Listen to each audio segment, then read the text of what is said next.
కిషోర్తో నేను చాలా సినిమాలు చేశాను. నా సినిమాలో చాలా చేశాడు. సో ఇప్పుడంటే ఏదో ప్రమోషన్స్ కింద పడి చేసుకుంటున్నాను. అప్పట్లో ప్రమోషన్స్కి కిషోర్ని చాలాసార్లు పిలిచేవాడిని.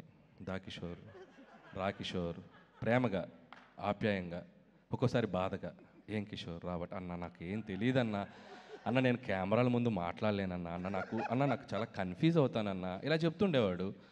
సరే ఇది చూస్తే అసలు ఈ సినిమా మొదలైన దగ్గర నుంచి విష్ణుతో పాటు ఏదో అసలు తను ప్రొడ్యూస్ చేసినట్టు, తను డబ్బులు పెట్టినట్టు మొత్తం తన మీద భుజాల మీద వేసుకొని ప్రమోట్ చేశాడు. అంటే ఏం చేశారు మీరు? ఎక్స్ట్రా రెమ్యునరేషన్ ఇచ్చారా? ఎక్స్ట్రా కేర్ తీసుకున్నారా? అదేందో నాకు చెప్తే నేను వెళ్ళిపోతాను సార్, అంతే.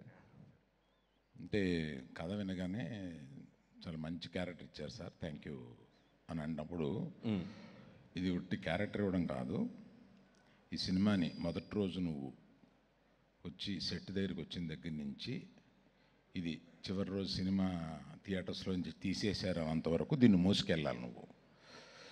అంటే ఎలాగంటే విష్ణుది నాకన్నా పెద్ద క్యారెక్టర్ కదా, లేదు కొంచెం తక్కువ ఉన్నా కూడా దీన్ని ఈక్వల్ చేసేద్దాంలే, నువ్వు సెకండ్ హీరో కింద మేము ప్రమోట్ చేస్తాం, నువ్వు వెళ్ళిపో అని చెప్పా.